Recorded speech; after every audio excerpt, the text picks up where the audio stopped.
Remember that bird that was in that nest? I showed you that I had a hot glue in and tie with yarn.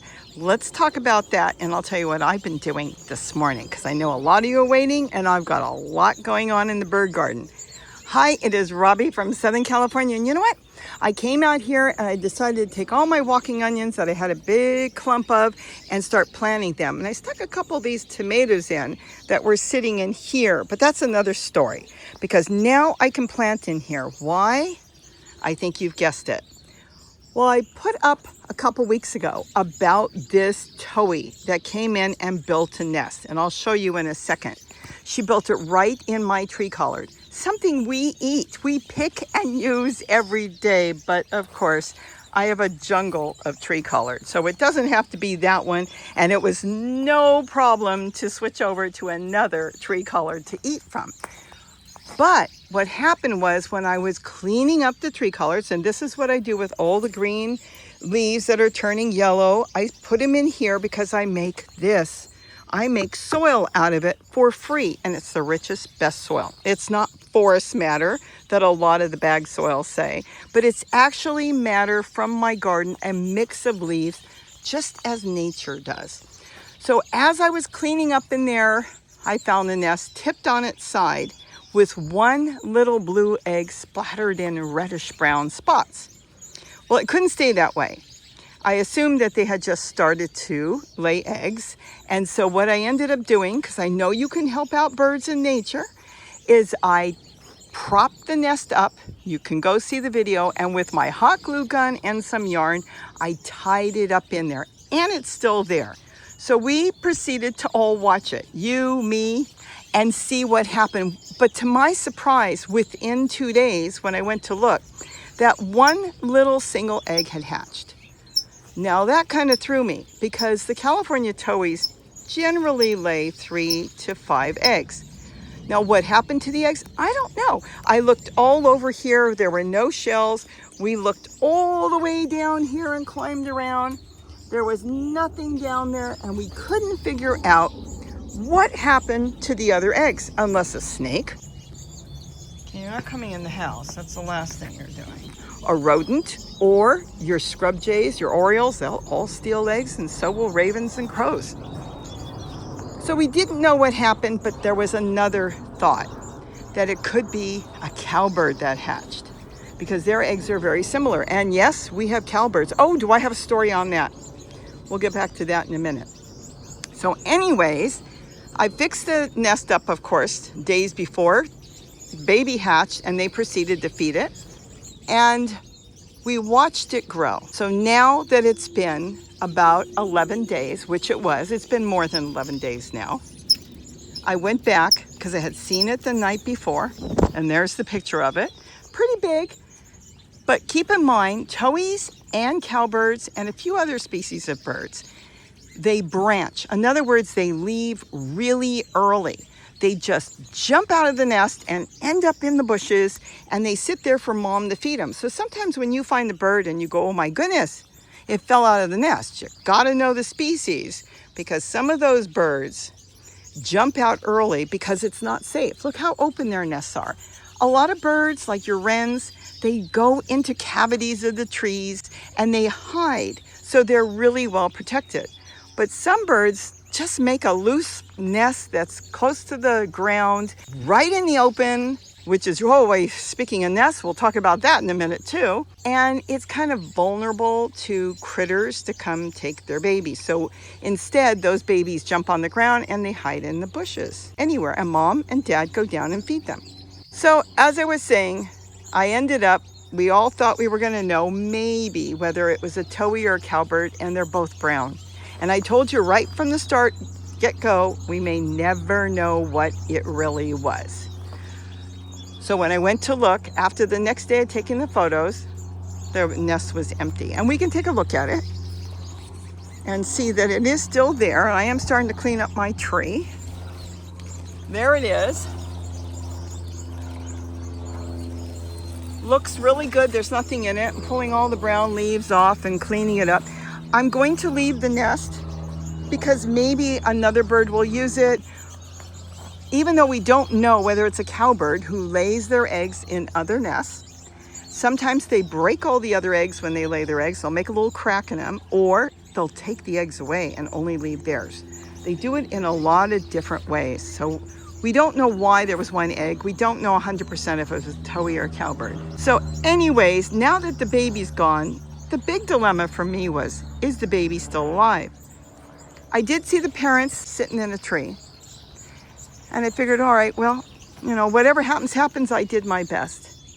And then, this was cool. I was standing over here.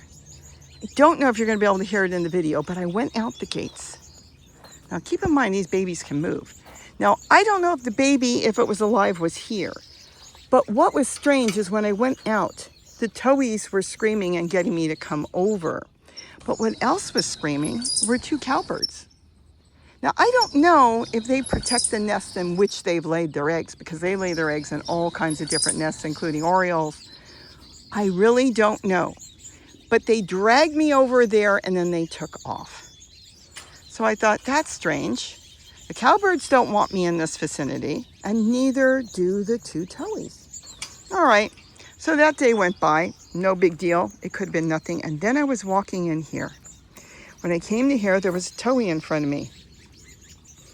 They're not that friendly. They don't sit in front of you like that. And he hopped a little bit, and I followed him. I want you to see something. I'm in the bird garden. See the towhee on the bottom? Let me see if you can zoom in. I can zoom in and show you. See that? That towhee has been bringing me away. When I was standing here, it doesn't want me here. It's still standing there. See, it's watching me. See how it's watching me? Instead of flying off, now it's behind the pole. So I'm going to suspect that the baby is sitting somewhere around here. Could be just, oh, I have to be careful watering. Could be under the tree collard. But she's watching me. And she doesn't want me here. So she's protecting her baby. And in a few days, probably that baby will be up and flying. I'd never be able to find it. It's like a needle in a haystack. And he called and hopped a little bit. And I followed him all the way down to the post almost over there. And then he was happy and went into the bird feeders and disappeared. Do you know what it turned out it was? Because they did this for a couple days. Their baby, which is so tiny, was somewhere in this vicinity. And keep in mind, they'll move around. And I can't find him. I'm not even going to look for him. And they didn't want me. Let's step over here. Look at all the flowers. They didn't want me in this section, which meant their baby could have been tucked away anywhere. I found that absolutely fascinating. So what I can tell you now, today, on this baby, is I'm going to assume that the baby jumped out between 10 and 11 days out of the nest. Whether it's a cowbird or a California towhee, I don't know. I'm going to assume it is still alive, but now I think, in a few days they get their flight feathers. It was just pins. But they open up so quickly that he could be higher up somewhere because they're not bothering me since yesterday to move away from that area. And the only way I'll know is if they continue to feed their baby in this area, I may see them in the bird garden with the baby. Right now, I have not seen them with the baby because they're still feeding it. And then, of course, they could move on somewhere else. So I thought that was exciting to know that I do believe that the baby went out of the nest, went among the tree-collared forest, and has been living there and hopping around. So I've been very careful watering my plants so I don't flood them out or drown them. And I believe he's around here somewhere. And the parents have been here. And the last thing, we're not done. We have found 2 more towhee nests with multiple eggs. One is in the truck bed, really out in the open again. But there's quite a few eggs in there. They're all the same. So we can assume that that one is a California towhee nest with only the eggs. The cowbirds haven't gone that far. And Gary told me this morning he found the nest in his garden with the towhees going back and forth. So this has been exciting. The birds are happy. I wanted you to know everything is good. And now that I know that they are done, and that's the camera up there that caught me walking through here, and the towhee was leading me on early, I just told you a few minutes ago, and bringing me away from this section. Well, now we know that Towhee is done. We'll see what happens with the nest. I'm not worried about it. I can get back to work, and I've been working here, moving things. I got to get that old papaya tree that died out, pull that out. Been planting walking onions, and now I can get my tomatoes in my trough all planted up, so we'll have tons of tomatoes all through the summer. So with that, have a wonderful day. I hope you enjoyed this, and of course, if I spot the mom and dad with their baby, I will definitely give you an update. But that, I can't promise you if I'll ever see him, because they could have taken him anywhere. Have a wonderful day, and don't forget to eat what you grow. Bye-bye. And now I can eat what I grow. All right. Yes, I have a lot of tree collard everywhere. So I didn't have to eat that one.